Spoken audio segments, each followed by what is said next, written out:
Okay, so welcome everyone to January 2026. So this year is our 1 year, and we're planting seeds for new beginnings.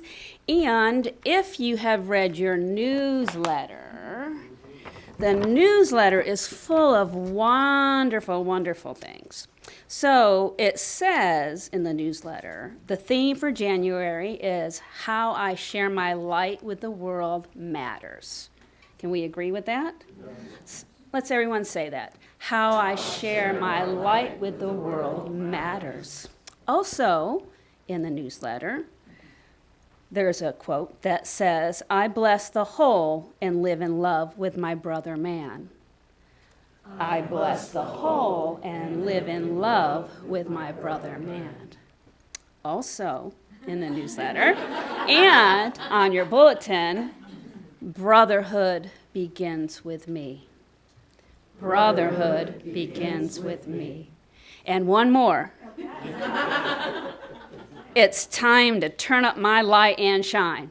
It's time to turn up my light and shine. Very good. How's that make you feel? So, if you read the newsletter, you had an opportunity to read those, and it's available online and in print over our Sunday services. So, we are talking about all of that this month, right?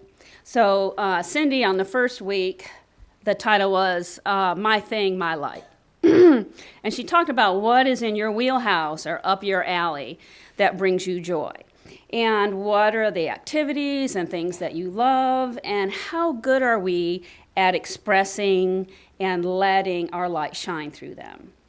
And our joy blesses the whole, right? Do you remember that? And so we were trying to think about what was in our alley and really focus on that.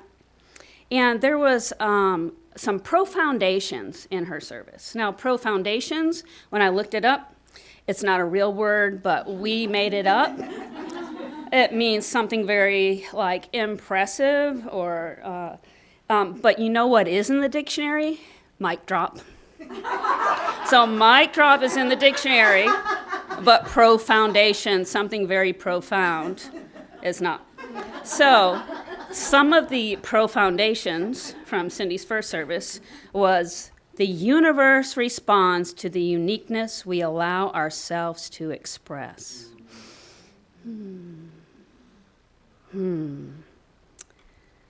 Another mic drop. If what you are doing or experiencing is not bringing you joy, find a reason to be joyful, because that joy will lead you where you want to be. Very profound, yes? Okay. And last week, Cindy talked about honoring our differences. So when we are in our joy and doing what we love, and somebody comes on our path who may all of a sudden where you don't feel joyful because of what they may be doing or thinking or saying, it's like, how do we stay on our path and honor the differences of our fellow man? So we have to realize that anyone who crosses our path comes onto our path because we have some resonance and vibration. There is something that is vibrating that is allowing that person on our path, whether we like it or not, whether we can see it or not. So we had to start to accept others on our path. And how are we doing with that last week? Good, okay. And that when, our thoughts have big impact, don't they? And so when we criticize our brother man, it diminishes their light. We saw that in our experiment that we did, if you were here, how our thoughts can impact. It can diminish or it can expand their energy. And when we criticize people or our fellow man, we have now just allowed them a little longer stay on our path. so that we can really learn and release those judgments, and they'll stay on our path until we can do that. So a mic drop from service 2. It's not fun to realize we are not always demonstrating perfection. But when we realize that, it gives us an opportunity to shift and change and go back to being that child of God and allow God's love and light to flow through our words, our hands, our deeds, our energy, our hearts. And so we need to learn how to honor our differences without understanding. We do not have to understand it. How can we have the capability to understand everything? We don't. So, another pro-foundation. I am learning to honor all of God's children that cross my path. That was last week. So how are we doing with that? Good? Good. Okay. So today, as I contribute to my world grows strong. What is your world? What is your world? The world is the earth and all life that exists. It's the universe. It's all life. It's humanity. It is our individual experience and our outlook on life, which means it's all of our thoughts and beliefs are our world. And that is as big as you want or as small as you want. But whatever it is, it has impact in the world. When I was meditating and getting ready for the service, I was just falling into this painting. I'm sitting there in my chair looking at this artwork. And our world is a canvas. And our thoughts and our tongues are our brush. So you speak and you just stroke a color and a texture onto your canvas. So was it a long, soft stroke? Did all the colors blend harmoniously? Was there texture? Was there short jabs? Or was it just a bunch of splatter paint? Which we know, our thoughts, you can feel, they have texture, they have energy, our beliefs, our words are very powerful. And we are creating our world with all of that. So what colors and textures are you creating in your reality? And how beautiful is your reality? So just close your eyes for a moment, and I just want you to feel your own energy. So just feel your energy. What colors and textures of the thoughts and beliefs that you hold, what does it feel like? And of course, right now they're going to feel beautiful because we've sang, we're in a beautiful space. But if you just move through your world like you're taking your artwork and move through your world, is it always that way?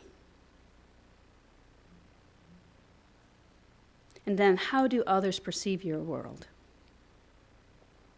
Is it peaceful? Is it chaotic? Is it harsh? And just open your eyes.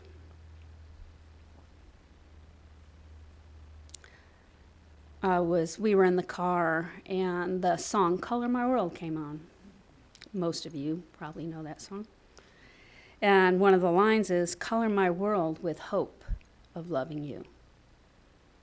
And that just kind of struck me. If we color our world, how we color our world. How are we using our free will? Our free will is our gift. And can we remember a lifetime where we did not have free will? For thousands of years, we had free will. We can do whatever we want. But maybe it's time where we need to be a steward of our will and our energy and what we're creating and contributing to the world. Because we have the knowledge that what we create has impact. our thoughts and beliefs have impact to not just ourselves and our immediate world, but the world. So we have to think, am I building up my world or am I tearing it down? We really have that much power. And so how are our thoughts, our words, our actions contributing to your world and the world? Spirit showed me this story in the Aquarian Gospel, chapter 92.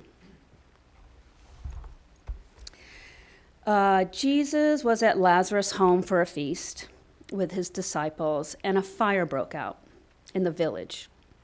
And the village was in flames.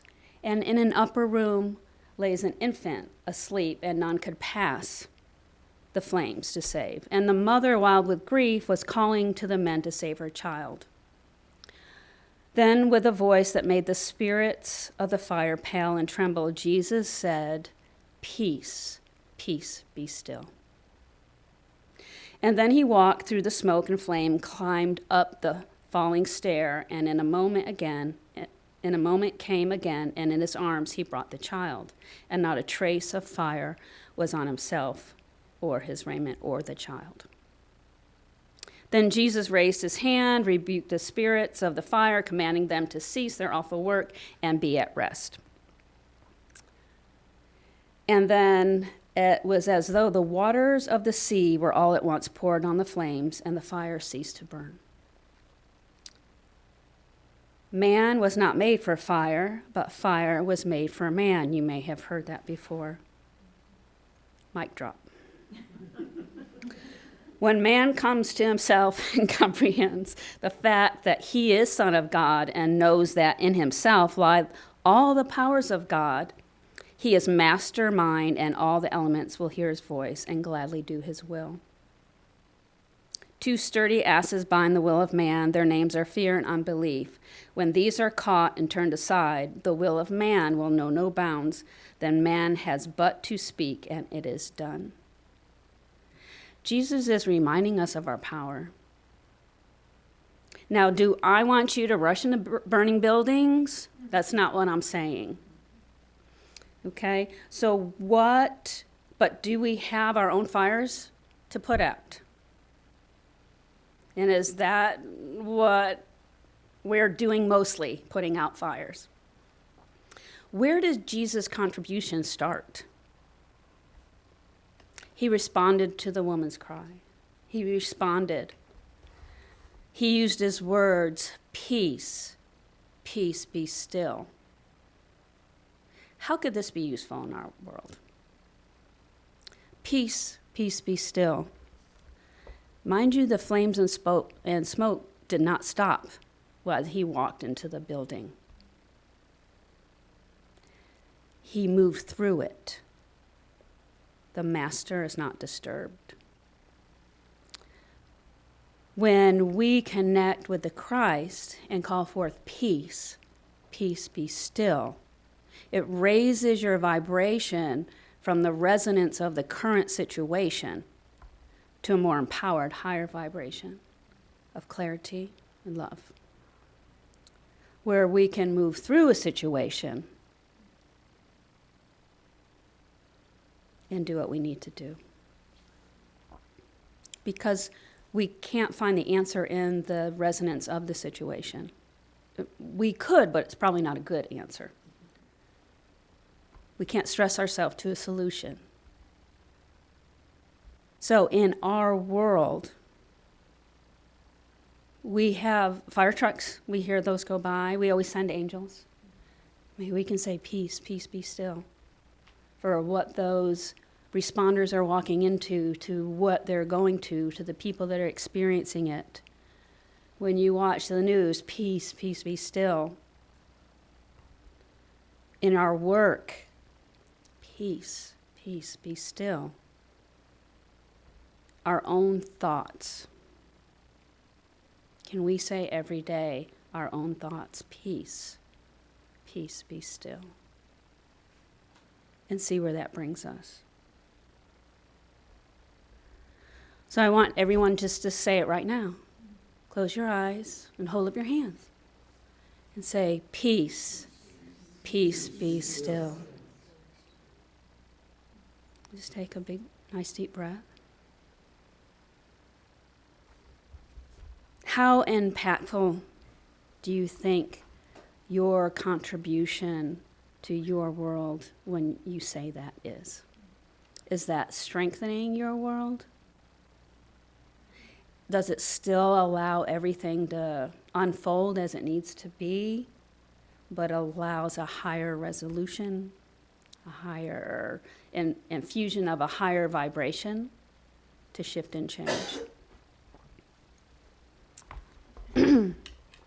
The chapter goes on.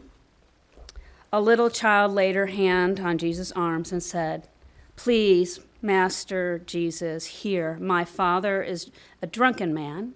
My mother toils from morn and night. And when she brings her wages home, my father snatches them away and squanders every cent for drink, and we are hungry all night. Please, Master Jesus, come with me and touch my father's heart. He is a good man. He is good and kind when he is himself. I know it is the wine that makes another man out of him." And Jesus went out with the child. He found the wretched home. He spoke in kindness to the mother and the little ones. And then upon a bed of straw, he found the drunken man.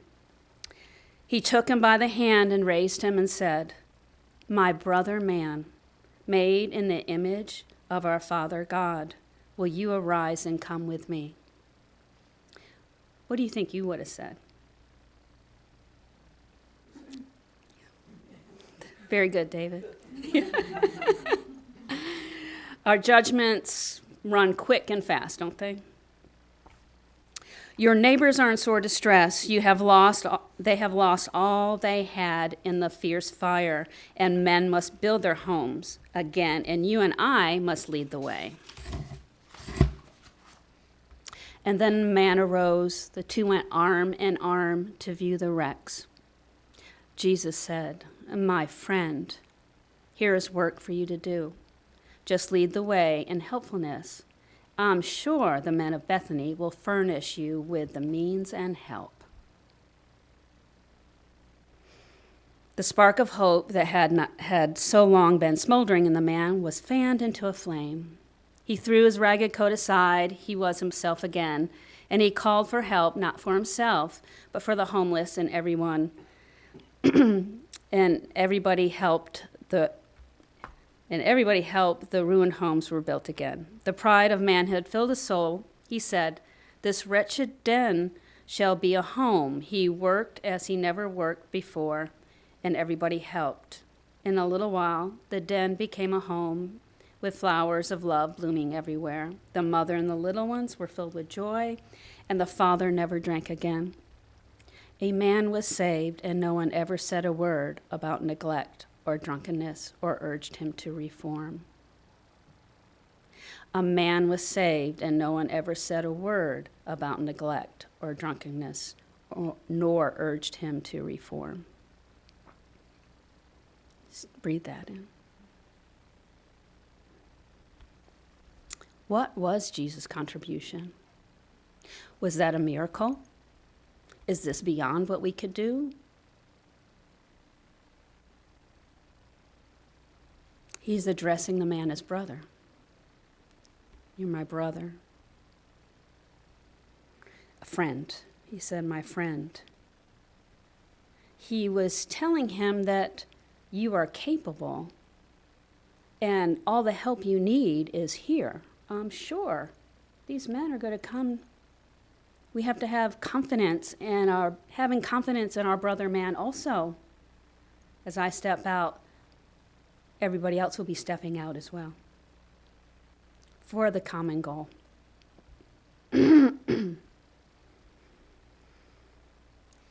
So as we start to try and honor those that cross our path and release judgment,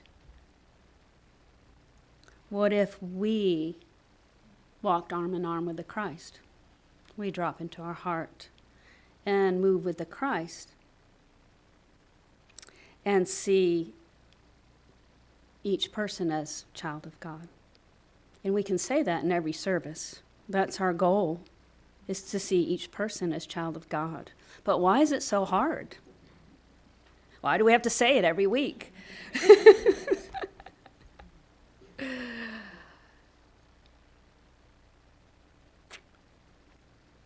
We need to start being master of our will. Master of our will. So instead of asking what's wrong with the world, what's wrong with you, maybe we can just notice how beautiful and diverse our world is and not have to understand and find that joy and that beauty, which allows things to shift and change. Do you think we can do that? You think we can do that? Okay. Is it going to be easy? Sure. We're going to say it's going to be easy. It's going to be easy. Okay. If we color our world with hope and love instead of criticism, it's going to be a much beautiful place that we want to be in and everyone else will want to be in because we're creating it. Let's go with him.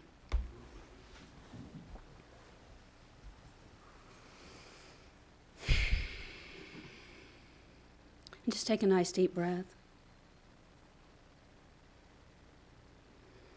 And God, we are so grateful for this moment. So grateful. We're grateful for our use of our free will. And we ask that Jesus the Christ be with each of us, for he walks with us and is in us and is in all of life as well. And just find a space where you can link arm in arms with the Christ. See his acceptance and its love for you. And allow any thoughts that are less than about yourself to be melted. And just feel the peace. Peace. Peace, be still. And in those words, feel the activity, the undescribed activity that occurs within your own heart and your mind.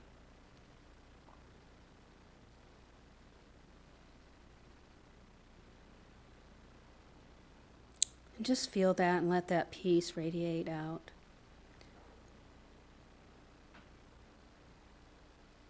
As you raise your hands, peace, peace, be still to your world, your thoughts. Allowing your colors and textures to soften and whatever you're creating to be in alignment with a higher purpose of brotherhood, of acceptance. And as I walk through my life this day, I honor each person as brother.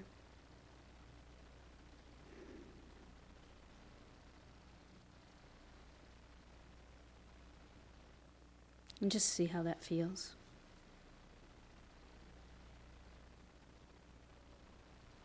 Feel your gratitude for all the gifts that we have. And in this moment, see if you can change your perspective on anything that is less than seems less than beautiful, loving. And just send peace to that. Whether it's the past, whether it's an issue, a person, situation. And feel the joy in your heart. And when you're ready, just gently open your eyes. So how did that feel? So I say to you, all of my brothers and sisters, made in the image and likeness of our Father God, go forth and create a beautiful reality for all of us. So it is.